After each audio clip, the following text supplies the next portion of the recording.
why you're working at this age? Because I can't afford not to. How old are you? I just saw an article that said 1 in 5 Canadians over the age of 50 is now living in poverty. If I'm to be kicked out on the street, I don't know if I can take that.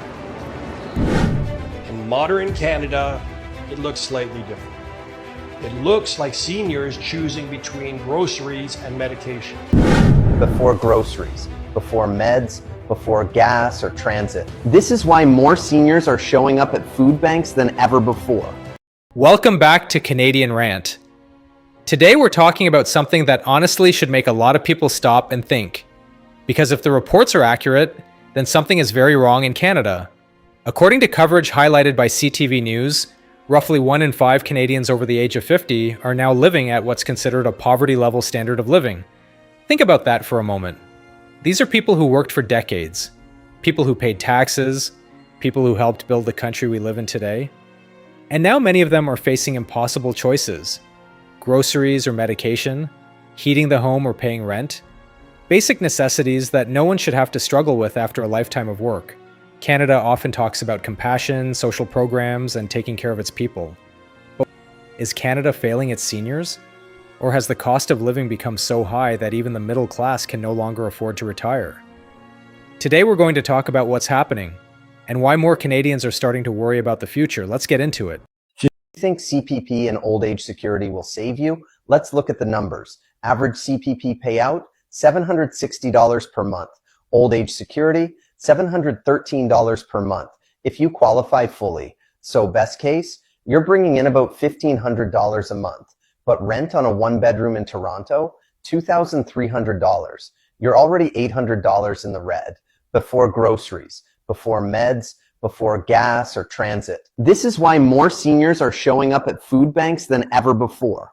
Some new numbers on poverty in Canada come with a stark warning. If more isn't done, the food bank system nationwide could collapse.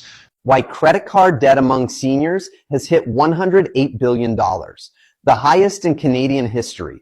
Why 1 in 5 seniors now lives below the poverty line.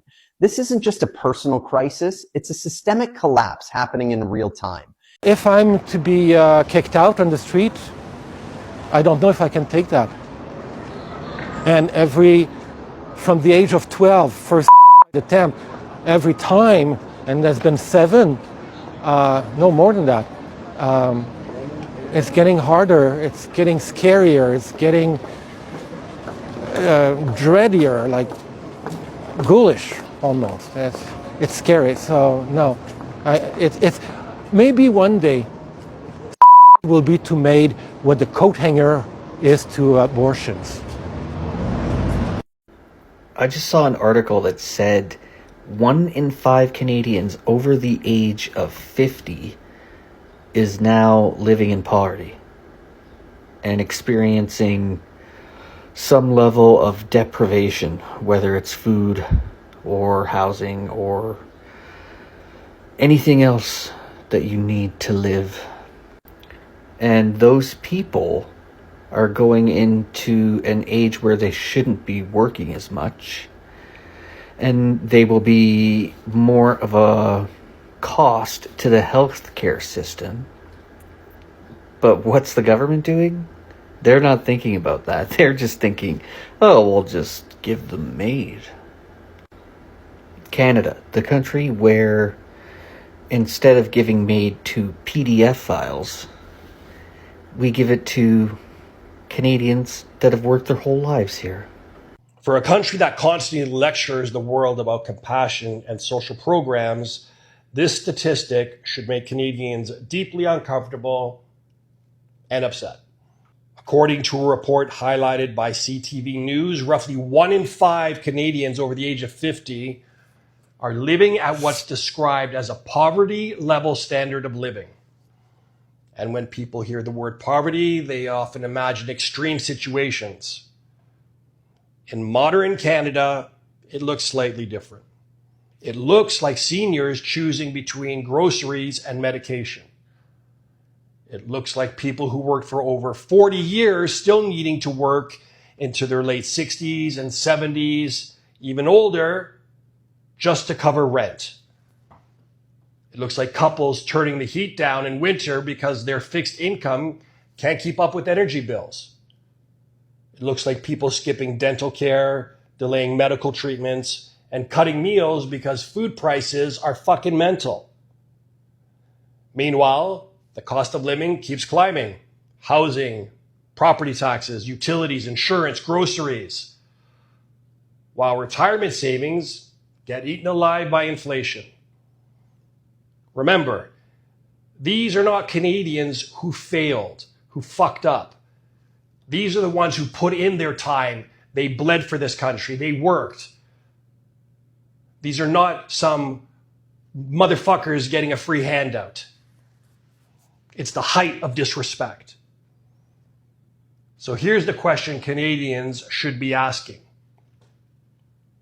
How does a wealthy G7 nation end up with millions of older citizens struggling just to live with dignity? Is this the result of decades of economic policy failures? Or is Canada quietly becoming a country where the middle class simply can't retire anymore?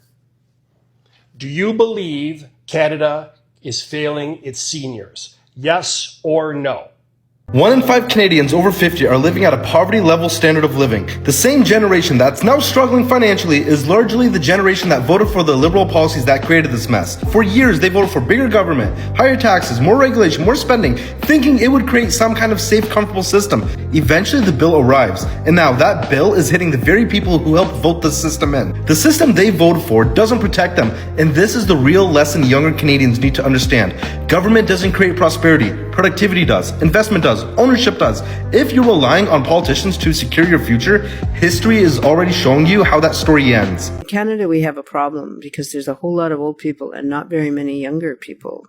Because of the ways that the birth rate slowed, there are fewer people to look after the older people than there need to be. We're talking about the boomer generation aging. Yeah. Mm-hmm. I'm a boomer. Mm-hmm. And so there's just not enough bodies. And we see that playing out in healthcare and education in all kinds of places. But one of the places it's playing out in care for elders. And that means that what we're doing is what we always do, and that is we're importing people from other countries to do that work in ways that have really complicated implications for their own elder care. In other words, Canada has no trouble breaking up families of people who don't live here to bring to this country workers. Hi, everybody. I'm sitting in a car again for the first time in 6 months. Don't get excited. I just rented it for the day so that we can finish my move. But I just wanted to check in and say hi to everybody. It is an amazingly beautiful weather day today. It's, I think it was +9 when I left. I think it's supposed to go up to about 12 today. It's been 12 the last couple of nights. Like, well, I mean, obviously people that live in warm places don't think that's very warm, but for March in Canada, yeah, that's a really, really warm temperature. Anyway, I don't know why I'm talking about the weather. I just wanted to check in and say with a car and a roof over my head, my goodness, I feel like a real girl again. So yeah, put together a chair by myself this morning. I felt real handy, and I hope to get the rest of the place together very soon. So I guess I got to change my hashtags because I'm not #homeless anymore. Yay! Anyway, I hope everybody's having just a wonderful day, and that the weather holds for you, and that you just have a wonderful rest of your day, and I will be talking to you soon. Bye. I'm always very vocal about my issues with older people. I work the loyalty department for telecommunication department, and the most demanding, rudest, and most entitled customers are the 45-year-olds and up. And I know this because I see your date of birth. The older they are, the more entitled they are, generally speaking. But every now and then, I get a call from an elderly person who's in their 60s, 70s, and they're just trying to survive. It is inhumane how little Canada cares about their elderly people. This customer of mine just went through 2 cancers. Her husband has dementia, Alzheimer's, and she just had to put him in a home because she couldn't take care of him anymore.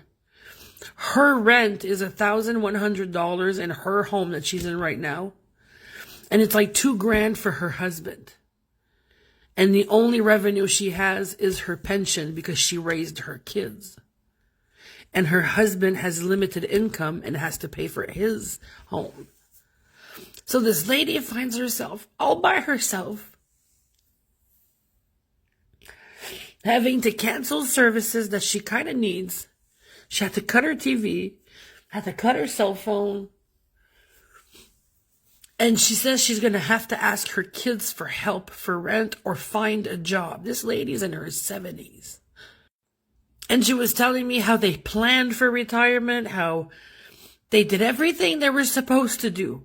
And because resources are limited and the economy is incredibly high, she is stuck and she is fucked. And that is how little the government of Canada cares about their elderly people. There's a huge housing crisis right now in Canada. In my city, Gatineau, Quebec, if you make under $44,000 a year, you are considered under the poverty line. I am technically poor, and this lady who's on a pension is below poor. Thank God she lives in a more rural area of the province, but still. There's a huge problem in Canada right now. Food is too expensive. Rent is too expensive. People are fucking losing everything, especially our elderly. I was so sad when I hung up with this lady. God. And I don't care what your political affiliations are.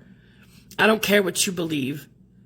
It is not just Trudeau's fault. Harper, the conservative that was there before, if it was just up to the things that Harper wanted to do, we'd be in a worse position than we are now. So fucking chill. When people talk about the strength of a country, they often point to the economy, resources, or global influence. But another way to measure a country's success is much simpler. How does it treat the people who spent their lives building it? In Canada, generations of workers believed in a simple idea. Work hard, pay your taxes, contribute to society. And eventually, you would reach a point in life where things became a little more stable, a little more secure. Retirement wasn't supposed to be easy, but it was supposed to be manageable. Yet today, many seniors are finding themselves in a situation they never expected. The cost of housing has increased dramatically. Food prices have climbed year after year. Utilities, realities, the pressure becomes overwhelming. What makes this issue so important is that it doesn't only affect seniors today, it affects every generation watching this right now. Because many younger Canadians are starting to ask the same question. If people who worked their entire lives are struggling now, what does the future look like for the rest of us? That's the conversation that's starting to happen across the country. Not out of anger alone, but out of concern. Concern about affordability. Concern about retirement security. Concern about whether the systems that once worked for previous generations are still strong enough today. And none of this means Canada is beyond fixing these challenges, but it does mean the conversation needs to happen honestly. Because when a growing number of seniors feel like they're being left behind, it's a sign that something in the system are getting the support they deserve? Or do you feel like the cost of living has simply become too high for retirement to work the way it used to? Share your thoughts in the comments. I think this is a conversation many Canadians are ready to have. If this video resonated with you, hit the like button so more people see it. And if you want more discussions about the cost of living, the economy, and the real issues affecting Canadians today, make sure to subscribe to Canadian Rant. Thanks for watching, and I'll see you in the next one.